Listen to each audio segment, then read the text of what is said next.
The hit Netflix series Adolescence got us all talking about the worrying things young people are now exposed to online. And in her latest book, The New Age of Sexism, best-selling author Laura Bates has been investigating how the rise of AI is posing a threat to women. And Laura joins us this morning. Thank you so much, Laura, because there is just so much to unpick. And I think to try and put it into basic terms, it appears our obsession with AI's potential is far outweighing the dangers that it is going to pose, particularly to women. And as you wrote, and this really struck me, there's various dangers, the misogynistic effects it's going to have, but you feel it's being coded into our future. And that just sounds petrifying, but where does that leave us?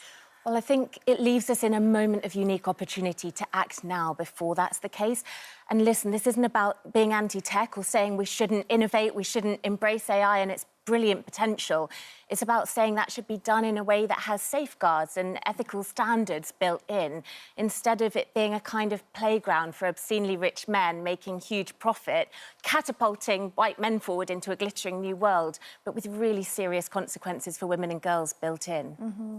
I mean, intimate image abuse of women make up 96% of all deep fake porn. Yes. And you've described this as a form of abuse in many ways. But there'll be a lot of people at home still trying to understand what it is. And I think that's the problem. We're all trying to catch up with each other.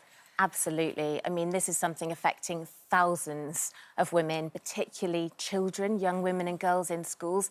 But so many people don't even know that it exists. I mean, essentially, it's something where you can use technology to take an image or a video and make it look like somebody has said or done something they didn't really say or do. A really realistic picture, in the vast majority of cases, a pornographic image. So you can take a screen grab of any woman or girl, fully clothed, from social media, from the internet, feed it into an easily available, free app or website, and within moments you've got highly realistic pornographic images and videos of that person that you can then do whatever you like with. So dangerous. And you feel this is turning into a bit of an epidemic in schools? Absolutely. I mean, we have the numbers. By the end of this year, we're on track to see 8 million of these images created. The vast majority of them are abusive towards women. But when we tend to hear people talking about the dangers of deepfakes, even though this makes up 96% of all deepfake content, when Europol did a report about it, for example, it was 22 pages long. How do we tackle the problem? You think, great.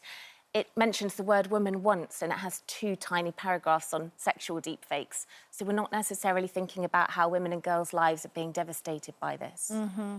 And when it comes to these deepfakes, like you say, it's creating an image that doesn't exist from something, you know, just a very basic photograph. But if you were to put a male picture into the same sort of apps, you don't get the same result. No, in fact, many of them simply don't work on images of men. This software has been created explicitly for the purposes of abusing women, and of course it is a form of abuse. I'm meeting 12-year-old girls who don't want to leave the house, who can't go back to school because the effect of these pictures on their lives and the way in which they're treated and shamed and blamed afterwards is devastating. Mm-hmm. But that has got to come down then to consumer demand, if that's the case. Well, I think it's about availability as well. It's about thinking about tech regulation, not just in terms of the apps themselves, but in terms of why Google is making them so easy to search for, why the App Store is making them so easy for people to download at the click of a button, so that young people can download these things so easily. We need to think about what that means and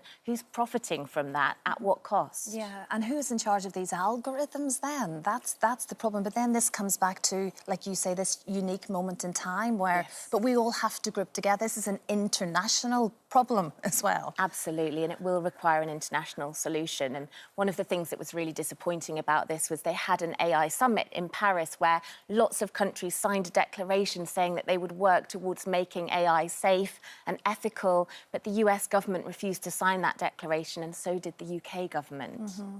I think as well that, I mean, there's a lot of apps that young boys and girls maybe sort of get wrapped up in innocently, and then of course it can lead to something much more sinister. These AI girlfriend apps, over 100 million downloads of this. This is one. This person is an AI girlfriend. She doesn't exist, clearly. But the conversation on the apps, it all becomes very real to the person potentially who becomes involved with this. I mean, that just, I don't even know where to go with that amount of information, Laura, and how are we supposed to protect our children from getting sucked into these apps? And so few people know about this. Hundreds of millions of dollars is being pumped into developing and profiting from these apps. But despite their millions of downloads and users, hundreds of millions of people are using them, and almost nobody knows that they exist. They enable men to create their ideal girlfriend. They can customize exactly what they look like, from their face shape and skin color down to the last freckle. They can choose their name and their personality.